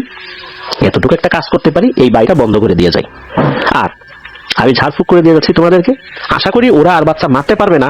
তবে বাচ্চা পরবর্তীতে জন্ম যদি হয়, এরপর প্রায় 2 বছরের মতো বাড়ির বাইরে নেওয়া যাবে না, বাড়ির সীমানার মধ্যে রাখতে হবে। এরপর আর কোনো ক্ষতি হবে না। তো এরপর নাকি স্বাভাবিকভাবেই একটা বাচ্চার জন্ম হয়। সবাই তো আল্লাহর কাছে শুকরিয়া আদায় করেন, জীবিত অবস্থায় জন্ম নিয়েছে। এই বাচ্চাটা একটা কন্যা সন্তান। ওই সময় এই যে নানা নানু, তারপরে নানার এক বোন, এই বোনের হাজবেন্ড মারা গিয়েছিলেন, তার কোনো সন্তানাদি ছিল না। সে ওই নানার বাড়িতেই থাকতেন। বেশ পরহেজগার একজন মহিলা, টুকটাক কবিরাজি জানতেন, বলতে গাছ গাছার কবিরাজ জানতেন এবং হালকা পাতলা ঝাড়ফুঁক জানতেন আর কি। তো ওনাকে রেখে দেন। আর নানার বাড়ি কিন্তু একদম পাশাপাশি আর কি, অল্প কিছুটা সময় পায়ে হেঁটে যেতে সময় লাগে আর কি। তো নানা বললেন যে আমরা যাই, তুই থাক, তুই এর সাথে থাক, তুই যাস না। তখন ওনাকে রেখে নানা নানি আবার ওনাদের বাড়িতে চলে আসছেন। রাত আনুমানিক 12টা-1টার দিকে নাকি একটা আওয়াজ শুনতে পান নানার সেই বোন। ওনার কাছে মনে হলো কোনো বিশাল দেহি কোনো অবয়ব টাইপের কিছু একটা হবে, বা বিশাল দেহি কোনো একটা জিনিস, জন্তু জানোয়ার হবে। বললো তেঁতুল গাছ থেকে ধরাম করে নিচে পড়লো। নিচে পড়ার পর লাফিয়ে লাফিয়ে মনে হচ্ছে ওই বাড়ির দিকে এগিয়ে আসে। তো ওই ঘরের দরজা ছিল দুইটা, একটা হলো তেঁতুল গাছের দিকের দরজা, আর একটা হলো মেইন উঠোনের দিকের দরজা। মনে হলো তেঁতুল গাছের দিকে যে দরজাটা, ওই দরজায় কেউ টোকা দিচ্ছে, সুন্দর করে টোকা দিচ্ছে। তো যখন টোকা দিয়েছে তখন নানার বোন ভেতর থেকে বলে ওঠে, কে রে, বাইরে কে? তখন নাকি নানার কণ্ঠে বলে ওঠে, আমি, দরজাটা খোল রে।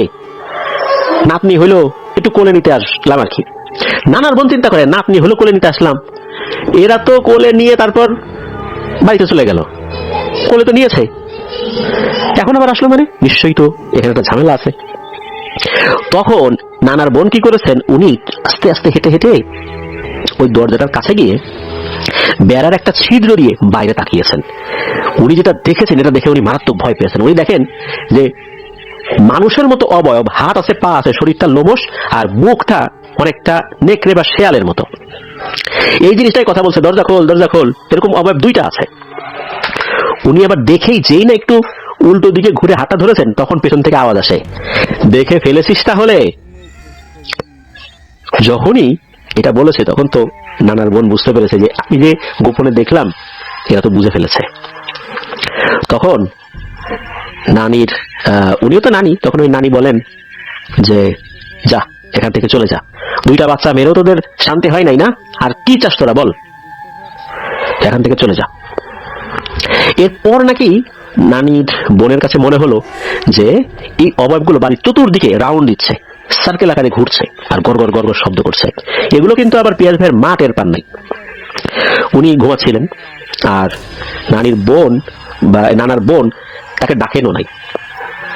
এদিকে ওনার আবার নিজের বাড়িতে যাওয়ার একটা প্রয়োজনীয়তা দেখা দেয়, অর্থাৎ নানার বাড়িতে যাওয়ার প্রয়োজনীয়তা দেখা দেয়। তখন পিয়াজ ভাইয়ের মাকে ঘুম থেকে ডেকে তোলেন, তখন বলেন যে আমি একটু বাড়ির দিকে যাই। তখন আবার পিয়াজ ভাইয়ের মা বলেন যে এত রাত্রে যাবা, কোনো সমস্যা যদি হয়। তখন ওই নানার বোন বলেন ইনশাল্লাহ কোনো কিছু হবে না, তুমি আল্লাহ আল্লাহ করো, ওরা আমার কোনো ক্ষতি করতে পারবে না। তখনও কিন্তু বলেন নাই যে এই ঘটনা ঘটছে, এটা উনি দেখেছেন, এটা উনি বলেন নাই, পরে বলেছিলেন। তো নানার বোন ঘর থেকে বাইরে বের হয়ে যান, দোয়া দুধ পড়তে পড়তে যাচ্ছেন। তবে উনি একটা জিনিস খেয়াল করলেন, সেটা হচ্ছে ওই যে ওই অবয়ব দুটো যেটাকে উনি দেখেছিলেন, মনে হচ্ছে সেম অবয়ব, কিন্তু ওদের এখন বড় বড় ডানা হয়ে গেছে। ওরা উড়ে উড়ে তেঁতুল গাছ থেকে আর একটা গাছের দিকে যাচ্ছে। একটা তুলা গাছ ছিল, বেশ লম্বা একটা তুলা গাছ ছিল, যেটা ওই নানার বাড়ির কাছে ছিল। ওইদিকে একবার উড়ে যায়, ওখান থেকে আবার তেঁতুল গাছের দিকে আসে, কিন্তু ওরা নিচে নামতে পারছে না, কারণ এই নানার বোন একটা দোয়া পড়ছিলেন জোরে জোরে, হয়তো এই কারণে নিচে নামতে পারছিল না। উনি ঠিকঠাক মতোই চলে যান বাড়িতে। ওই রাত্রে আর কোনো সমস্যা হয়নি। তবে ওই রাত্রে এই বাড়িতে কোনো সমস্যা না হলেও, অর্থাৎ এই যে পিয়াজ ভাইদের যে বাড়ি, এখানে কোনো সমস্যা না হলেও নানার বোন যে উনি বাড়িতে ফেরত গেলেন, ফেরত যাওয়ার পর উনি কেবল একটু ঘুম ঘুম আসবেন এমন একটা তন্দাচ্ছন্ন ভাব আসে। হঠাৎ করে মনে হলো উনি যে রুমটার উপর থাকেন, ওইটার উপরে হঠাৎ করে ঢিল জাতীয় কিছু পড়লো, পড়ার পর টিনের চাল বেয়ে গড়িয়ে গড়িয়ে গড়িয়ে গড়িয়ে এবার উঠোনে পড়লো। এরপর আবার মনে হচ্ছে ঢিল পড়ছে। উনি ওনার জানালাটা হালকা একটু ফাঁকা করে দেখেন যে গোল গোল টেনিস বলের মতো আগুনের বল, এই বলগুলো উঠোনে পড়ছে, অর্থাৎ এইগুলোই গড়িয়ে গড়িয়ে পড়ছে, একা একাই পড়ছে, আবার একা একাই সুইং করে চালের উপর চলে যাচ্ছে। এগুলোই নিচে পড়ছে, এগুলোই আবার ঘুরে ঘুরে চালের উপর পড়ছে, আবার গড়িয়ে নিচে পড়ছে। উনি একটু জোরে জোরে দোয়া দুরুদ পড়লেন, এরপর নাকি এটা থেমে গেল। এরপর নাকি একজন ভালো হুজুর এনে সেই তেঁতুল গাছটা কেটে ফেলা হয়। যেই না কুড়াল দিয়ে নাকি কোপ বসানো হয়েছে, রক্তের মতো এক ধরনের তরল পদার্থ বের হয়েছিল। তবে গাছটা কেটে ফেলতে কোনো সমস্যা হয়নি, শুধু এই জিনিসটা ছাড়া। এই যে পিয়াজ ভাইয়ের যে পরিবার, ওনার ফ্যামিলির মধ্যে ওনার বোন, এরপর একটি ভাই জন্ম নিয়েছিল, তারপর উনি জন্ম নিয়েছেন, এরপর আরেকটা ছোট ভাই জন্ম নিলেও 6 মাস বয়সে সে মারা গিয়েছিল। তবে কি কারণে মারা গিয়েছিল এটা আসলে জানা যায়নি। আর এটা ওনার পরিবারের সাথে ঘটেছে একটা বাস্তব ঘটনা। তো ওনাদের পরিবারে যে ভাই বোনেরা এখন আছেন, ভালো আছেন, জীবিত আছেন, সুস্থ আছেন, এটাই জানিয়েছেন। প্রিয় লিসেনার্স, আসলে এই ঘটনার মধ্যে কিন্তু একটা শিক্ষণীয় ব্যাপার রয়েছে। ওনারা সাহস করে গিয়েছিলেন, জানতেন যে এটা জিনেদের কাপড়, তারপরে ইচ্ছাকৃতভাবে এটা নষ্ট করে ফেললেন, যার খেসারত কিন্তু 2টো সন্তানকে দিতে হয়েছিল। আল্লাহ তাআলা তাদের মৃত্যু ওভাবে লিখে রেখেছিলেন, এটা সত্য। তারপরও এই পিয়াস ভাইয়ের বাবার ভুলের কারণে কিন্তু এই দুর্ঘটনাটা ঘটেছিল। এমনিতেই দেখা যায় যে মানুষ না দেখে জিনেদের গায়ে টাচ করে ফেলেছে, তাই জিনেরা ক্ষিপ্ত হয়েছে। সেখানে এই ধরনের একটা ব্যাপার যদি হয়, জিনেরা তো ক্ষিপ্ত হবেই, যেটা এই ঘটনা আমরা দেখলাম। আল্লাহ আমাদেরকে বোঝার তৌফিক দান করুন, আল্লাহ আমাদেরকে সতর্ক রাখুন। প্রিয় লিসেনার্স, আজকের এপিসোডের শেষ ঘটনায় চলে যাব। শুরুতেই বলেছিলাম যে আজকে আসলে 6টা ঘটনা শেয়ার করার মতো শারীরিক অবস্থা আমার নাই। আর যে 2টো ঘটনা আমাদের শিডিউলে ছিল সেটা খুব তাড়াতাড়ি ইনশাআল্লাহ আমরা আবার প্রচার করব। প্রিয় লিসেনার্স, ঘটনাগুলো কেমন লাগছে তা জানিয়ে ভিডিওর কমেন্ট সেকশনে কমেন্ট করতে ভুলবেন না। এছাড়া আমাদের ফেসবুক পেজ আর গ্রুপ রয়েছে আপনাদের হরর নামে, সেখানে গিয়ে আপনারা আপনাদের মতামত জানাতে পারেন। এই ভিডিওর লাইক বাটন প্রেস করতে ভুলবেন না। আর ভিডিওর লিংকটা বেশি বেশি করে শেয়ার করে দেবার অনুরোধ করছি, যাতে করে যারা সত্য ভয়ের ঘটনা শুনতে ভালোবাসেন তাদের কাছে আপনাদের হরর ওয়ার্ল্ড পৌঁছাতে পারে। চলুন চলে যাব আমাদের আজকের থার্সডে নাইটের 185তম আয়োজনের 4র্থ এবং শেষ ঘটনায়।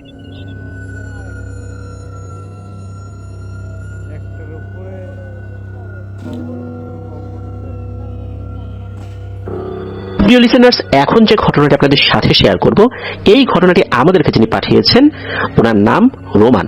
উনি এর আগেও আমাদেরকে ঘটনা পাঠিয়েছিলেন। ওনার বাড়ি বাগেরহাট জেলার ফকিরহাট উপজেলায়। উনি যে ঘটনাটি আমাদেরকে পাঠিয়েছেন, এই ঘটনাটির কিছু অংশ উনি নিজেই প্রত্যক্ষ করেছেন, আর কিছু অংশ যার সাথে ঘটেছে তার ছেলের কাছ থেকে শুনেছেন।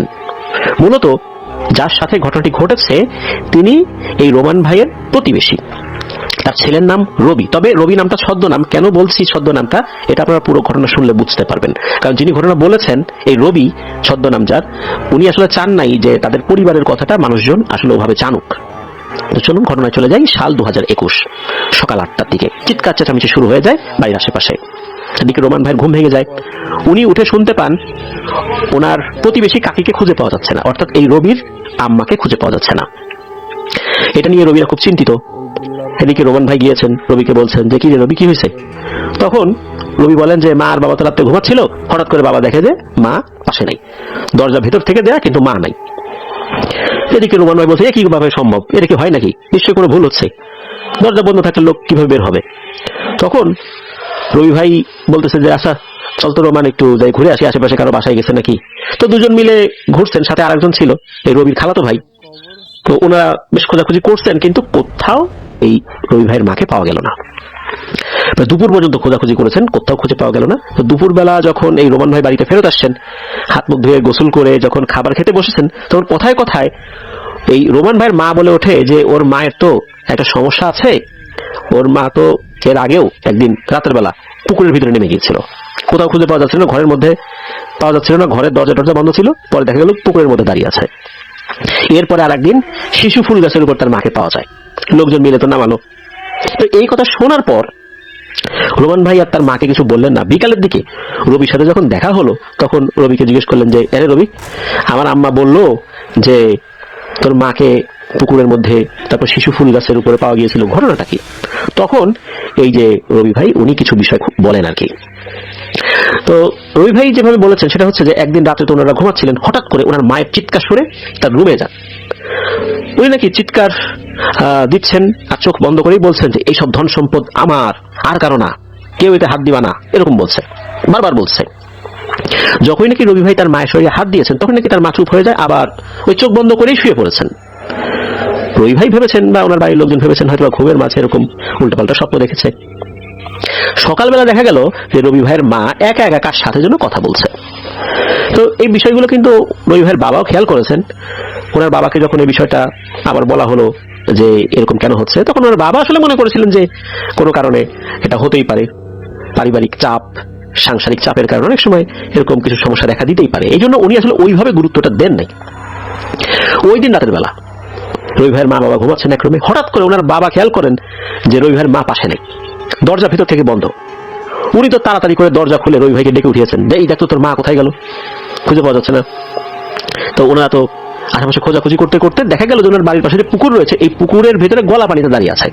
তখন রবি ভাই এক লাফে পুকুরের মধ্যে নেমে যান এবং ওনার মাকে টেনে উপরে উঠান। যখনই পানি থেকে উপরে উঠিয়েছেন তখনই নাকি উনি সেন্সলেস হয়ে পড়ে যান।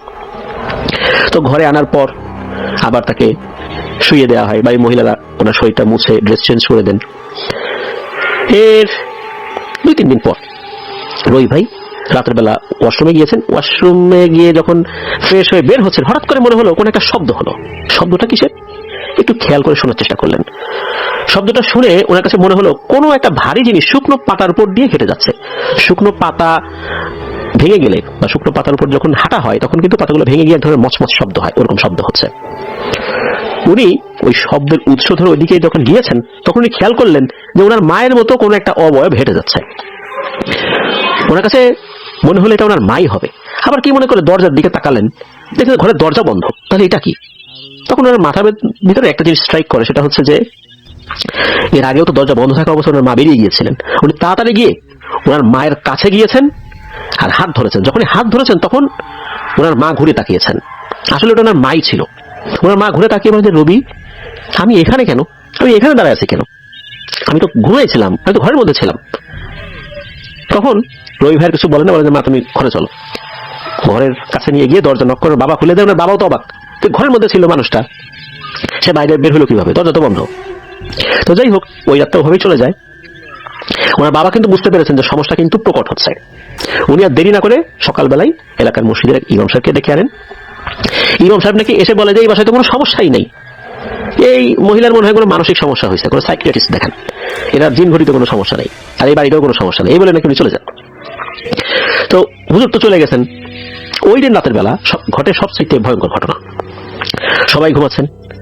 রবি ভাইয়ের বাবার ডাকাডাকিতে সবার ঘুম ভেঙে যায়। রবি ভাই ঘুম থেকে উঠে হাতে মোবাইল ফোনটা নিয়ে দেখেন যে রাত 3:15 আশেপাশে বাজে। রবি ভাইয়ের বাবা বলছে, রবি তোর মা তো ঘরে নেই, অথচ সব দরজা জানালা বন্ধ, ঘটনা কি? তখন সবাই খোঁজাখুঁজি শুরু করেন, কোথায় যেতে পারেন উনি। একবার তো পুকুরের ভিতরে পাওয়া গিয়েছিল। তো ওই দিকটাতে যখন গিয়েছেন তখন দেখতে পান পুকুরের পাশে একটা শিশু ফুল গাছ আছে। এই শিশু ফুল গাছের এমন একটা ডালে ওনার মা দাঁড়িয়ে আছেন, এই ডালটা এতটাই চিকন, এখানে যদি বড় সাইজের কোনো একটা মুরগি উঠে বসে ওই ডাল ভেঙে যাবে। অথচ সেখানে একটা মানুষ দাঁড়িয়ে আছে। এই ডালটা তো কোনোভাবেই স্থির থাকার কথা না, ভেঙে পড়ে যাওয়ার কথা। চিৎকার চেঁচামেচিতে আশেপাশের লোকজনও চলে আসে, সবাই দেখে এই অবস্থা। এখন তাকে যে উপর থেকে ধরে নিচে নামানো হবে, কে উঠবে ওই ডালে? ওই ডালে উঠতে গেলে তো ডাল ভেঙে যাবে। পাশ থেকে একজন মসজিদের ইমাম সাহেবকে ডেকে আনা হয়। হুজুর আসার পর আজান দিতে থাকেন, কোনো কাজ হয় না। ওনার মা ঠায় দাঁড়িয়ে রয়েছেন, কোনো কথাও বলছেন, একদম চুপচাপ দাঁড়িয়ে আছেন। এই যে ডাকা হচ্ছে, মনে হচ্ছে ওনার কানে কোনো শব্দই যাচ্ছে না, এক দৃষ্টিতে তাকিয়ে আছেন একদিকে। সিদ্ধান্ত হলো গাছে উঠে তাকে নামাতে হবে, কিন্তু যে ডালে ওনার মা দাঁড়িয়ে আছেন ওই ডালে ওঠাটা খুবই দুরূহ ব্যাপার। তখন কি করা হলো, ঘর থেকে 3-4টা বিছানার চাদর আনা হলো, এনে নিচে প্রায় 13-14 জন মানুষ চতুর্দিকে ধরে দাঁড়িয়ে আছেন, যাতে করে উপর থেকে ওনার মা যদি পড়েন কোনো ক্ষতি না হয়, আঘাত না পান। রবি ভাই গাছে উঠেছেন। ওঠার পর যখনই নাকি ওনার মায়ের শরীর টাচ করেছেন তখনই ডাল ভেঙে ওনার মা নিচে পড়ে যান। নিজে যখন পড়েছেন ওই চাদরের উপরেই পড়েছেন, যারা চাদরটা ধরেছিল ওনাদের কারো কারো হাত থেকে চাদর ছুটে গিয়েছিল, যার কারণে রবি ভাইয়ের মা বেশ ব্যথা পেয়েছিলেন, ওনার পা ভেঙে গিয়েছিল, শরীর বিভিন্ন জায়গায় আঘাত পেয়েছিল, অন্য জায়গায় না ভাঙলেও পাটা ভেঙে যায়। এরপর তখনই তাকে নিয়ে ফকিরহাট উপজেলা যে স্বাস্থ্য কমপ্লেক্স রয়েছে সেখানে ভর্তি করানো হয়। এরপর মসজিদের ইমাম সাহেব যিনি, উনি নাকি বললেন যে আসলে এখানে এমন একটা সমস্যা আছে, অনেক বড় সমস্যা, কিন্তু আমি কিছুতেই বুঝতে পারছি না সমস্যাটা কি, কোনোভাবেই মানে সমস্যা ধরা যাচ্ছে না, তবে এখানে একটা গুরুতর সমস্যা আছে। তখন মসজিদের ইমাম সাহেব উনি নাকি তার এক ওস্তাদের ঠিকানা দেন। তার বাসাটা বাগেরহাট 7 গম্বুজ মসজিদের আশেপাশে। তাকে গিয়ে সব কথা খুলে বলতে বলেন। তো এই রবি ভাইয়ের বাবা সেখানে যান, যাওয়ার পর সব কথা খুলে বলেন। তো উনি নাকি একদিন সময় নেন, বলেন আপনি চলে যান, একদিন পরে কথা হবে। তো রবি ভাইয়ের বাবা চলে আসেন, পরের দিন আবার গিয়েছেন। তখন উনি এক অদ্ভুত তথ্য জানান। উনি জানান যে এই যে রবি ভাইদের বাসা, এই বাসার ভেতরে নাকি এই হুজুরের জিনেরা নাকি ঢুকতেই পারতেছে না, আর ওখানে যে কি আছে এটাও তারা বলতে পারতেছে না। জিনেরা অনেক চেষ্টা করেছে, কোনোভাবেই নাকি বাড়ির সীমার মধ্যে ঢুকতে পারেনি, আর ওখানে কি সমস্যা আছে এটাও তারা বুঝতে পারে না। এটাই একটা বড় সমস্যা। এই জন্য ওই হুজুর বলেন যে আমি নিজেই আসতেছি সশরীরে, আমি দেখবো যে ওখানে আসলে সমস্যাটা কি। এরপর হুজুর আসছেন, এসে বলেন যারে আপনার বাসাটা একদম পুরোপুরি ঠিকঠাক, কোনো সমস্যা নাই। সাধারণত দেখা যায় যারা ভালো মানের হুজুর বা কবিরাজ, যারা জিন রিলেটেড কাজ করেন, তারা কিন্তু কোনো বাসায় গেলে টের পান যেখানে কোনো সমস্যা রয়েছে, কোনো ভয়ঙ্কর অশরীরীর একটা প্রভাব রয়েছে। কিন্তু ওই হুজুর নাকি এসে কিছুই বুঝতে পারছেন না, একদম স্বাভাবিক। তখন উনি চিন্তা করেন তাহলে আমার জিনেরা কেন আসতে পারলো না। উনি নাকি ওই সময় তার জিনদেরকে ডাকাডাকি শুরু করছেন, ওই জিনেরা নাকি দূর থেকে বলে যে আমরা এবার সীমানা ঢুকতে পারতেছি না। তখন হুজুর বলেন যে এটা কিভাবে সম্ভব, আমি নিজে এখানে আসার পর দেখতেছি সবকিছু ঠিকঠাক, অথচ জিনেরা আসতে পারতেছে না। এরপর বলেন আচ্ছা ঠিক আছে আপনার ওয়াইফকে সামনে নিয়ে আসেন তো। যখনই নাকি রবি ভাইয়ের মাকে ওই হুজুরের সামনে নিয়ে আসা হয়েছে, হুজুরের চেহারা এমন ভাবে ভয়ে ফ্যাকাশে হয়ে যায়, মনে হচ্ছে উনি এমন ভয়ঙ্কর কিছু দেখেছেন জীবনে, এর থেকে ভয়ঙ্কর কিছু উনি দেখেনি নাকি। উনি সাথে সাথে ভয়ে লাফ দিয়ে দাঁড়িয়ে যান এবং বলেন যে আমি চলে যাচ্ছি, এর থেকে বেশি কিছু বলতে পারতেছি না, আমাকে মাফ করবেন, আমি এই কাজ করতে পারবো না। উনি আর কোনো কথা না বাড়িয়েই দ্রুত এই বাসার সীমানা ত্যাগ করেন। যেখানে মসজিদের ইমাম সাহেব তার এক গুরুর ঠিকানা দিলেন, সেই গুরু এইখানে এসে রবি ভাইয়ের মাকে দেখেই ভয় পেয়ে উঠে দৌড় দিলেন। এখন এই সমস্যা কিভাবে সমাধান হবে। তো রবি ভাই এই বিষয়গুলোই আর কি বললেন যে এখন পর্যন্ত এই অবস্থায় আছে, আর মা তো খুঁজে পাওয়া যাচ্ছে না, কোথায় গেছে বুঝতে পারতেছি না। তখন নাকি এই রোমান ভাই একটা বিষয় বলেন, সেটা হচ্ছে যে যশোরের নোয়াপাড়াতে একজন হুজুর আছে, সবাই তাকে ছোট হুজুর বলে চেনে, তো তার কাছে যাওয়া যেতে পারে, তার কাছে গিয়ে একটু দেখা সাক্ষাৎ কর, হয়তো বা কোনো একটা সমাধান আল্লাহ তাআলা চাইলে হতেও পারে। তো ঠিকানা নিয়ে নাকি ওই দিনই এই রবি ভাইয়ের বাবা চলে যান যশোরের নোয়াপাড়া সেই হুজুরের কাছে, গিয়ে প্রথম থেকে শেষ পর্যন্ত সবকিছু খুলে বলেন। হুজুর একটু তেল পড়া দিয়ে দেন, দিয়ে বলেন যদি তাকে পাওয়া যায় শরীরে এই তেলটা মাখিয়ে দিবেন, এরপর কি করা যায় আমি দেখতেছি। হুজুর বলেন যে আপনার বাসার ঠিকানাটা দিয়ে যান, আমি দেখতেছি, আপনি এখন বাসায় চলে যান। রবি ভাইয়ের বাবা উনি চিন্তা করলেন যে এত আশা নিয়ে গেলাম, সামান্য তেল পড়া দিয়ে দিল, এতে আর কি হবে। ঘটনার মাঝখানে একটু কথা বলবো, আপনারা যারা এরকম টাইপের ঘটনাগুলো শুনতে পছন্দ করেন, মানে কোনো অ্যাড নাই, আমরা আমাদের চ্যানেল কিন্তু ভাই মনিটাইজ করা না, কোনো অ্যাড নাই কিছু নাই, জাস্ট ঘটনাটাই শুনতে পারবেন। আপনার ভাইয়ের ঘটনা বা রাসেল ভাইয়ের ঘটনা, ওই ঘটনাগুলো মিক্স ঘটনাগুলা যেগুলা আমার কাছে বেস্ট মনে হয়, ভালো মনে হয়, ওগুলাই বাছাই করে আমি আমার আইডির মধ্যে দেই। তো আপনারা অবশ্যই আমার চ্যানেলটা সাবস্ক্রাইব করে আমার এই চ্যানেলের পাশে থাকবেন। হ্যাঁ, আর অত লং স্টোরি না, এই আধা ঘন্টা বা 1 ঘন্টা এরকম, জাস্ট ঘটনাটাই একবারে সুন্দর ভয়ঙ্কর ঘটনাগুলো আমি বাছাই করে আমার এই চ্যানেলের মধ্যে দিব। আসলে লোকই তো খুঁজে পাওয়া যাচ্ছে না, সে কিভাবে আসবে, খোঁজার জন্যই তো আসা, আর দিয়ে দিল তেল পড়াতে, আসলে পরে তেল মাখাবেন, আসাটাই তো প্রয়োজন, সেই তো নাই। উনি হতাশা নিয়ে বাড়িতে ফেরত আসেন চিন্তা করতে করতে। বাসায় এসে রুমে গিয়ে দেখেন যে এই রবি ভাইয়ের মা অজ্ঞান হয়ে বিছানার উপর পড়ে আছে। এটা কিন্তু বাড়ির লোকজন কেউ জানে না। উনি এটা দেখার সাথে সাথে চিৎকার চেঁচামেচি শুরু করেছেন যে এই সবাই আসো আসো, দেখো এই ঘরের মধ্যে তো এই রবির মাকে পাওয়া গেছে। তখন চিৎকার চেঁচামেচি হচ্ছে, এই চিৎকার চেঁচামেচি কিন্তু এই যে রোমান ভাইও শুনেছেন, উনিও কিন্তু গিয়েছেন, গিয়ে দেখেন আসলেই তাই, এই রবি ভাইয়ের মা অজ্ঞান হয়ে বিছানার উপর পড়ে আছে। এদিকে রবি ভাইয়ের বাবা কিন্তু দেরি না করে ওই তেলটা তার শরীরে মালিশ করে দেন, আর সাথে সাথে হুজুরকে ফোন দেওয়া হয় যে তাকে পাওয়া গেছে, তেলটা মালিশ করে দেওয়া হয়েছে। হুজুর নাকি বলেন ঠিক আছে দেখা যাক আমি কি করতে পারি। এদিকে এই রবি ভাই ফোনটা তার বাবার কাছ থেকে নিয়ে হুজুরের সাথে কথা বলতে বলতে খুব করে কান্নাকাটি শুরু করেন, হুজুর দয়া করে আপনি একটু আসেন আমাদের বাড়িতে, একটু এসে দেখেন আসলে সমস্যাটা কি। তখন হুজুর বলেন যে আসলে এখন তো রাত হয়ে যাচ্ছে, আমি আজকে আমার কিছু অনুগত জিনদেরকে পাঠাবো, তারা সমাধান করে দিয়ে আসবে, তুমি চিন্তা করো না, আর তারপরে যদি না হয় আমি ইনশাল্লাহ আসবো। এরকম কথাবার্তা হচ্ছে। এরপরে রোমান ভাইয়ের বাসায় চলে আসছেন, আর সারা রাত এটা নিয়েই ওনারা বাসায় আলোচনা করছেন, রোমান ভাইয়ের আসলে কি হইলো, সমাধান কিভাবে হবে। পরের দিন বিকাল বেলা এই রবি ভাই এই রোমান ভাইকে ফোন করেন, বলে রোমান তুই কোথায়, একটু আয় তো বাসায়। সেই হুজুর আসছে, দেখা গেল যশোরের নোয়াপাড়া সেই ছোট হুজুর আসছেন। আসার পর ওই রবি বললেন যে এই রোমান চল একটু বাজারে যাই, কিছু জিনিসপত্র কিনতে হবে, হুজুর কিছু জিনিসপত্র কিনতে বলেছেন। ওরা দ্রুত বাজারে যান, দ্রুত সেই জিনিসগুলো কিনে আবার চলে আসেন বাসায়। এরপর হুজুর বলেন যে সবাই যে যার মতো রুমে চলে যাও, আর এই রোগীকে একা থাকতে দাও, আমি দেখবো ওর কাছে কোন শক্তি আসে। পরের দিন সকালবেলা এই রোমান ভাই রবি ভাইদের বাসায় গিয়েছেন, রবি ভাইকে ডাক দিলে রবি ভাই বের হয়ে আসেন, এসে বলেন যে না রে, কোনো তো খোঁজ খবর নাই, কোনো ভালো হওয়ার কোনো লক্ষণ দেখা যাচ্ছে না, আমার মা অজ্ঞান ছিল, অজ্ঞানী আছে। এমন করে নাকি 4টা দিন পার হয়ে যায়। 4 দিন কিন্তু ওই ছোট হুজুর ওই বাড়িতে ছিলেন। 4 দিন পর এই রবি ভাইয়ের মায়ের জ্ঞান ফেরে। জ্ঞান ফেরার পর দেখা গেল যে হুজুরের মুখে হাসি। তখন হুজুর বলেন আলহামদুলিল্লাহ, ঝামেলা শেষ হয়ে গেছে। আসলে ঝামেলাটা কি ছিল ব্যাপারটা কি? হুজুর এমন কিছু তথ্য দেন যা শোনার সাথে সাথে ভয়ে সবার শরীরের লোমগুলো দাঁড়িয়ে যায়। হুজুর বলেন যে প্রথম দিকে উনি ওনার অনুগত জিনদেরকে এখানে পাঠিয়েছিলেন। ওনার অনুগত জিনদের মধ্যে শক্তিশালী এক মুখবীর জিন, তার নাম হচ্ছে আলামিন। সে নাকি এখানে এসে কিছুই দেখতে পায় না, এমনকি বাড়ির মধ্যে ঢুকতেই পারে না। ঢোকার চেষ্টা করলে মনে হচ্ছে কোনো একটা ইলেকট্রিক শক তার শরীরে লাগছে, দূরে ছিটকে পড়ছে। সে যখন এই ছোট হুজুরকে অবগত করে, তখন নাকি উনি আরো 17 জন শক্তিশালী মুখবীর জিনকে পাঠান। তারাও নাকি এখানে এসে কিছুই করতে পারে না। এরপর মূলত উনি আসছেন। উনি এসেও নাকি কোনো সমস্যা দেখতে পান না, একদম সবকিছু স্বাভাবিক। উনি কোনো ধরনের কোনো শরীরের মধ্যে এমন কোনো অনুভূতি উনি অনুভব করছেন না যাতে করে মনে হতে পারে এখানে কোনো জাদু টোনার ব্যাপার রয়েছে বা এখানে জিন ঘটিত কোনো সমস্যা রয়েছে। কিন্তু ওনার জিনেরা কেন এখানে ঢুকতে পারছে না? এই বাড়িতে কোনো বন্ধও দেয়া নাই, এমনটাও উনি বুঝতে পারছেন না। জিনেরাও বলতে পারছেন না যে এই বাড়িতে কোনো কিছু বন্ধ দেয়া আছে কিনা। বন্ধ দেয়া থাকলে তারা ঢুকতে পারে না, কিন্তু তারা বলতেছে বন্ধ দেয়া নাই, কিন্তু তারা ঢুকতে পারতেছে না। এরপর এই হুজুর অনেক রুকিয়া করেছেন, সারা রাত ধরে রুকিয়া করেছেন, উনি ব্যর্থ হয়েছেন। হুজুর বলেন যে জীবনে উনি অনেক কাজ করেছেন, এইরকম ব্যর্থ উনি কখনো হন নাই। উনি খুব চিন্তিত হয়ে পড়েন। এরপর নাকি অনেক চেষ্টার পর উনি ওনার জিনদেরকে এই বাড়ির ভেতরে আনতে সক্ষম হন। এরপর তাদের কাছ থেকে পরামর্শ নেন কি করা যায়।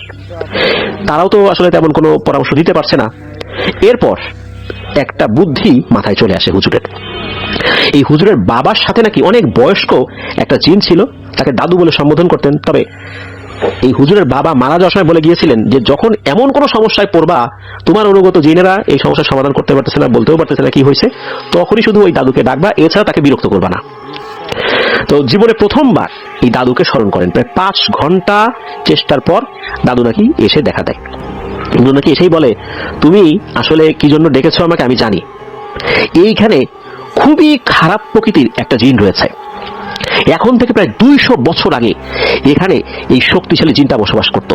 সে কালো জাদুতে এতটাই পারদর্শী ছিল যে এমন কোনো খারাপ কাজ নাই যা সে করতো না। আর এর নাম ছিল ইজো গুদ্দা। এই জিনটা ছিল মূলত পাতালের জিন, মাটির নিচে থাকতো। আর এ কালো জাদু করার জন্য কোনো মানুষকে বেছে নিত না, কোনো মানুষকে বলি দিত না। এ কালো জাদু করার জন্য শুধু জিনেদেরকে বলি দিত। অনেক নিরীহ জিন এর হাতে মারা পড়েছে। এর অত্যাচার নাকি জিন সমাজে এতটাই বেড়ে গিয়েছিল যে তখন জিনেদের মধ্যে যারা শক্তিশালী ছিল এরাও যখন সমাধান করতে পারলো না, এরকম শক্তিশালী জিনেরা গিয়ে আল্লাহওয়ালা বুজুর্গ ব্যক্তিদের কাছে নালিশ দিল যে হুজুর আমরা এটা সমাধান করতে পারতেছি না, জিন সমাজ প্রতিনিয়ত এর কাছে মারা যাচ্ছে, আমরা সমাধান করতে পারতেছি না। এই কালো জাদুতে এতটাই পারদর্শী, নিরীহ জিনদেরকে তো হত্যা করছেই, এমনকি শক্তিশালী জিনদেরকে নিমিশেই সে ঘায়েল করে ফেলে। জিনদেরকে বলি দেয় সে। মানুষের জন্য সে ক্ষতিকর না, কিন্তু জিনেদের জন্য সে খুবই ক্ষতিকর হয়ে গেছে।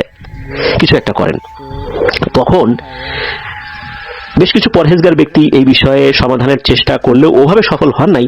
তবে একজন পরহেজগার ব্যক্তি, ওনার নাম কি এটা জানা যায় নাই, প্রায় 200 বছর আগের ঘটনা। তো ওই পরহেজগার ব্যক্তি নাকি ওই জিনটাকে বন্দী করতে সক্ষম হন। উনি ছিলেন আল্লাহর রহমতে আধ্যাত্মিক শক্তিতে অত্যন্ত পারদর্শী। ওনার ইলমে তাসাউফের জ্ঞান, আধ্যাত্মিক এলেম অনেক হাই লেভেলের ছিল। অনেক আল্লাহওয়ালা বুজুর্গ ব্যক্তিদের সান্নিধ্য উনি পেয়েছেন, অনেক বড় বড় সাধনা উনি করেছেন, যার কারণে ওনার যেই আত্মার শক্তিটা এইটা অনেক হাই লেভেলের ছিল। কিন্তু একটা সমস্যা রয়ে গেল, সেটা হচ্ছে যে এইরকম খুনি পিশাচ শ্রেণীর জিনকেও ওই আল্লাহওয়ালা বুজুর্গ ব্যক্তি মেরে ফেলতে সক্ষম হন নাই, শুধু বন্দী করতে পেরেছিলেন। একটা বিশেষ মাটির কলসিতে বন্দী করতে পেরেছিলেন, কারণ ওই সময়ে ওই এলাকাতে অর্থাৎ এই বাগেরহাটের এই এরিয়াতে ধাতব যেই কলসি বা এরকম জিনিসগুলো অ্যাভেলেবল ছিল না। উনি একটা মাটির কলসিতে বন্দী করে মাটির অনেক গভীরে তাকে দাফন করে দেয়। আর এই জিনটা আবার পাতালেরই জিন, তাকে তো অন্য কোথাও যে ফেলবে তাও উপায় নাই, মাটি ছাড়া মাটিতেই দাফন করতে হবে।